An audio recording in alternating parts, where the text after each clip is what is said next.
Hey, my beautiful, gorgeous friends. Welcome, welcome, welcome, welcome, welcome. Today's Friday, the 18th of August, 2023. I'm here with my friend, Freddie the Teddy, Patrick the Bear, and this is your card of the day.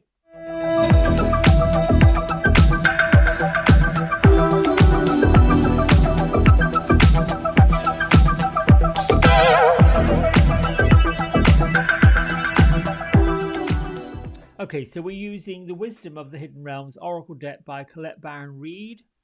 That's those. And we've got the card of the week, which is our Justice card, featuring Archangel Raguel. It's been with us since last Sunday. You see here the Archangel Raguel in the blue light of Archangel Michael, with the scales of justice, basically telling us not to give up and to work with what we're looking to strive to do. My isms tend to the garden of importance, and nothing is more important than my feeling of joy and happiness. And really, nothing is important than your feeling of joy and happiness and harmony and peace and love and all the things that you want to feel that are good. Well, let's get to it. Let there be wisdom, let there be light, let me be challenged to open my sight. Let no harm be done.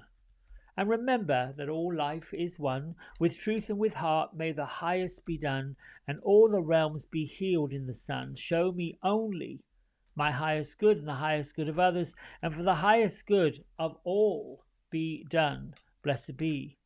Amen. One more shuffle through. Whoa.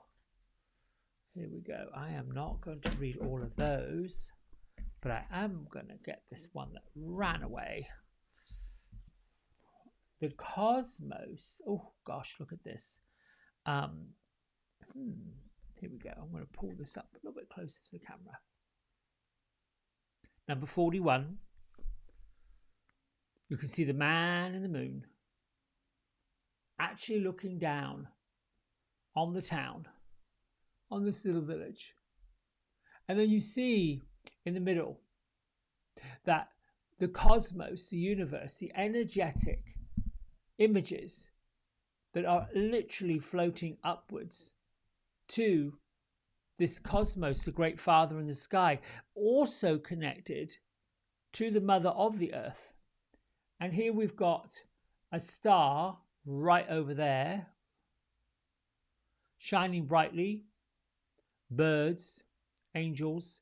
Wow, there's so much detail in this card.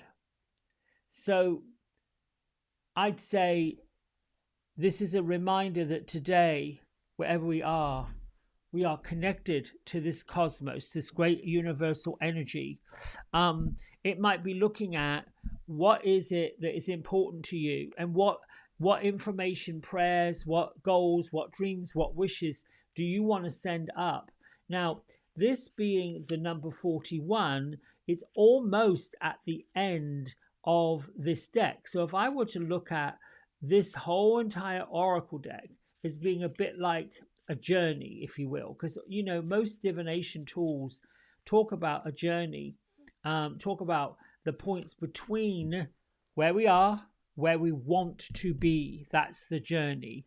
And many times when we're dealing with manifestation, and we're dealing with, because that's really what we're all doing, we're all manifesting things.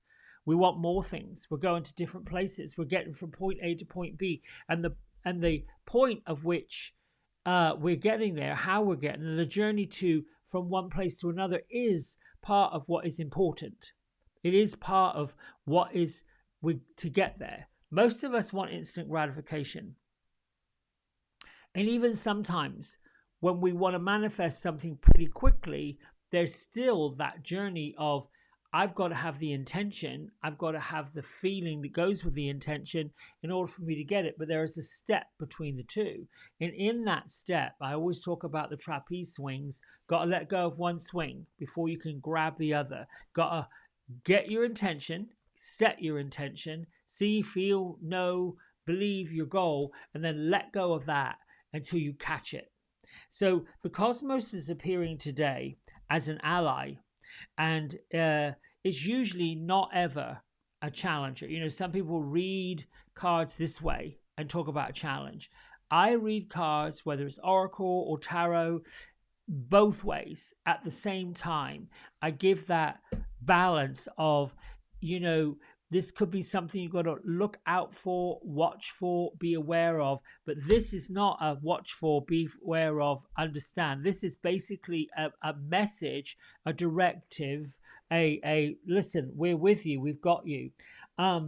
Creativity in all forms is presented right here by this Cosmos card, by the Universal card. It's a sign to place your desires, your attention on creative projects. You know, you've got to remember that all of life, all the things we do, everything we get into is a creative process. It's a creative process. You write a document, you read a document, you put together anything. It's a creative process. Even cooking is a creative process. But you got to put your attention on these creative processes, and they'll be successful. Remember that we're always co-creating along with the divine, which is what this is. The universe, the vibration of the universe, will typically answer and bring us what we're looking for.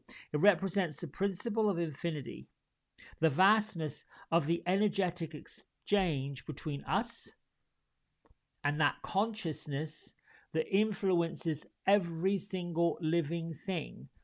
The cosmos also brings us lessons. Every intention we set is courageous, with the power to influence other people. Really, think about that. We're entangled at the deepest energetic place, so we can't help but have an effect on other people.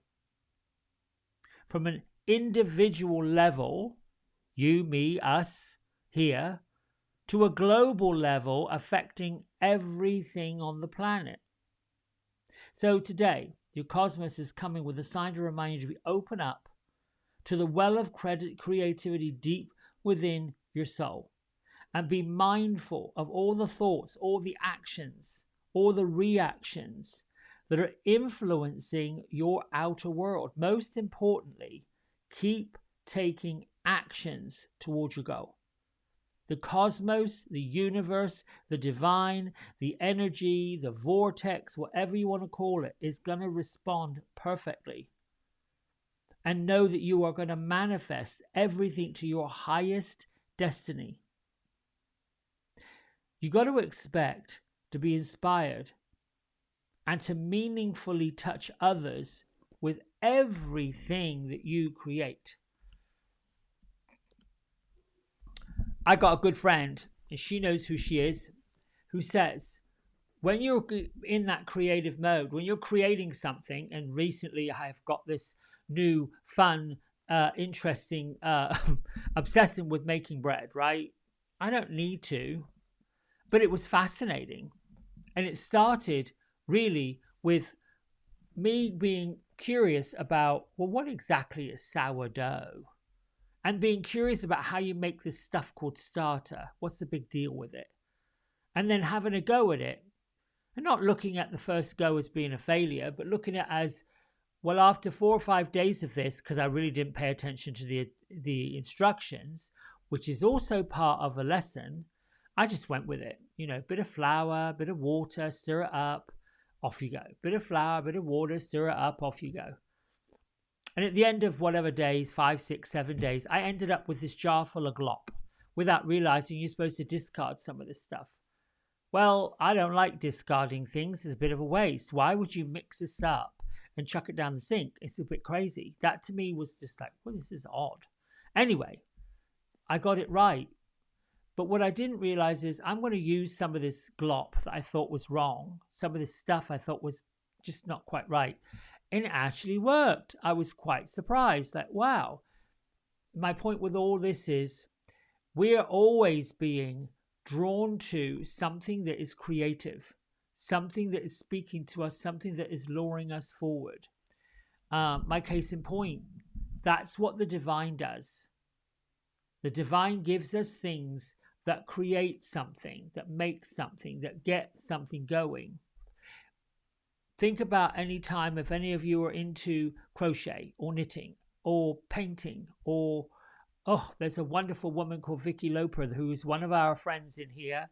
Fantastic website. She also has a YouTube channel where she basically teaches people to go into their alpha state, that peaceful state, that state of receptivity, and create paintings from it. Create. We're here to create things, friendships, love, all kinds of stuff. When someone says, I'm not very creative, oh, stop lying to yourself. Please, people, get up off that nonsense. Because everybody is.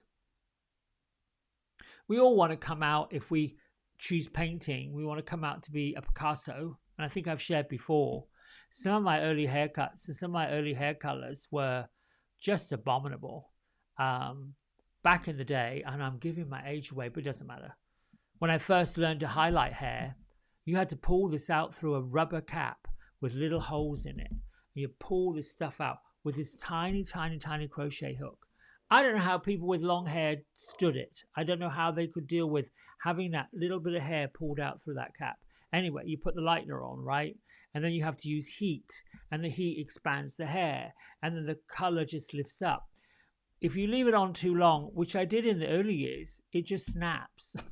It ends up like chewing gum. And so, of course, when you pull this cap off at the sink, the hairs are still in the cap. And oh, I'm laughing, but I shouldn't laugh. And the highlights just look like these little nubs on top of the head.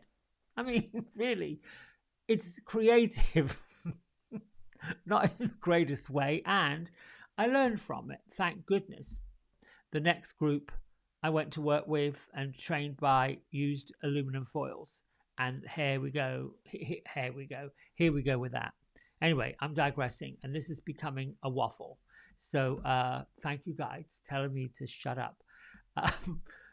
Whatever you do today, create something. Even if it's manifesting what you want to create. Even if it's saying, I'm going to go to the bookstore and get creative with some interests. Whatever that is. Anyway, I love you. Until tomorrow, be well, be blessed.